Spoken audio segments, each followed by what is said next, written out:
The bottom line is this. You cannot conceive of a nation without a strong, secure border. Congress in 1976 passed the National Emergencies Act and gave the president the authority, as a result of that, to invoke a national emergency in many different circumstances, but among them for the use of military construction funds. If the president were to say we're going to use military construction funds to, say, increase the perimeter around a base in Bagram, around a base in Syria, nobody would even say anything about it. Stephen Miller, White House advisor with Chris Wallace on Fox News Sunday, defending the national emergency declaration. Now the lawsuits stack up against the plan. Alan Dershowitz joins me now. He wrote the book, The Case Against the Democratic House Impeaching Trump. How you doing, sir? Good morning to you and welcome back. What do you think about the legal standing for this? Let's start with that and then we'll go from there. Well, I think it's very questionable. Emergency generally means something that happens so quickly that there isn't time for Congress to act. I don't think an emergency includes a failure by the branch of government that's authorized to expend funds, namely the House of Representatives and the Congress, to authorize funds that the president wants to see authorized, and they refuse to do it. I don't think that's an emergency, and I think Congress does have the authority to vote to amend the law that was cited in the previous discussion to make it clear that it doesn't apply to failure to authorize expenditures. Of course, the president could then veto, and you'd need to have a veto-proof majority. Will that happen?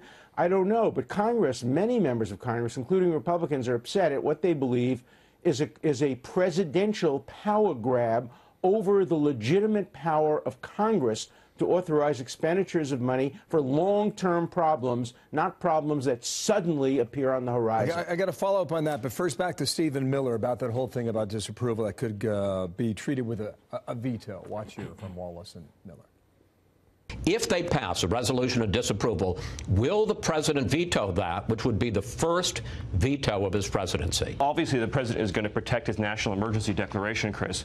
And I know that we're out of time, but again, I want to make this point. There's no threat. So, yes, he will veto? He's going to protect his national emergency declaration, guaranteed. So we'll see where that goes, and we'll keep our powder dry until that happens, Professor. However, you have all this money that you can access. Maybe not all of it, because you will get a legal fight on some of it. But you've got access to a lot of money now that would allow you to continue the border security plan, whether there is a legal fight or not, sir. Yeah, and I think what's going to happen is you're going to have some district courts striking down at least some parts of the emergency provision and the expenditures. Others may uphold it, and then it's going to make its way to the Supreme Court. The real question is what happens in the meantime. If the courts grant the stay, they're basically saying there's no emergency, because if there's an emergency, you don't grant the stay. And if they grant the stay, it's their way of saying there's no emergency. But eventually you'll get to the Supreme Court. There are 2 new justices on the Supreme Court. We don't know how Justice Roberts will vote on an issue like this. So it's really unpredictable whether the president will ultimately prevail or not prevail. I think the key question is whether the lower courts will grant the stay, and if they do, whether the Supreme Court would uphold the stay or vacate the stay, because that really tells you what they think about whether this is an emergency. If the case takes 6 months or a year, obviously that's a message that says there's nothing emergent about this. There's not an emergency here. This is something that should be done in the ordinary course of events. Yeah, back to my point, though. What Stephen Miller said is that we will see a couple hundred miles by middle 2020, 2 years from now, thereabouts, meaning that you can access some of that money. Now, quickly on the McCabe thing from last night in 60 Minutes, you know, a lot of contrails from that story again today. Here's Rush Limbaugh with Wallace on Sunday and how he sees it. The Washington game, we're losing sight of what happened here. People unelected simply because they don't like a guy's hairstyle or like where he came from decided the American people's decision was invalid and began a systematic process to get him thrown out of office. This is a silent coup. These guys, if you ask me, ought to be the ones in jail. This is one of the greatest political hoaxes that has ever been perpetrated on the people of this country. Yeah. When I was watching that story first of all, let me just get to the question here. I found a lot of... Sure. I didn't find a lot of facts, sir. I found a lot of comments and the appearances with the Russian diplomats in the Oval Office. I see where McCabe was coming from on the red flags, but I was looking for facts. Did you find them last night in the piece as it was laid out on CBS?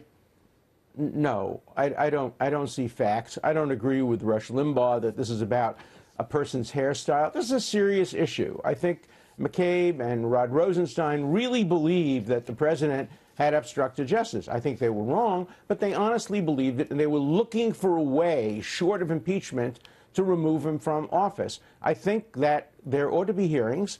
I think that people ought to be put under oath and cross-examined as to precisely how serious was the discussion about the 25th Amendment. Look, I think any law enforcement official who thinks that the 25th Amendment operates in a case like this is disqualified from serving in government. I don't want to put him in jail. Too many people are saying that too many people should go to jail. I don't want to criminalize political differences on either side, but there ought to be hearings, and we ought to get to the truth as to how serious Rosenstein was. Did he actually think about, plan about wearing a wire? Did he actually speak to or consider speaking to cabinet members, getting their approval for the invoking of the 25th Amendment? That would be a serious movement toward an unconstitutional coup d'etat, and I hope that didn't happen, but we need to find the truth. He said they were counting up votes in the cabinet, but when pressed on that, he gave no detail. Sir, thank you for your time. It's good to have you back on.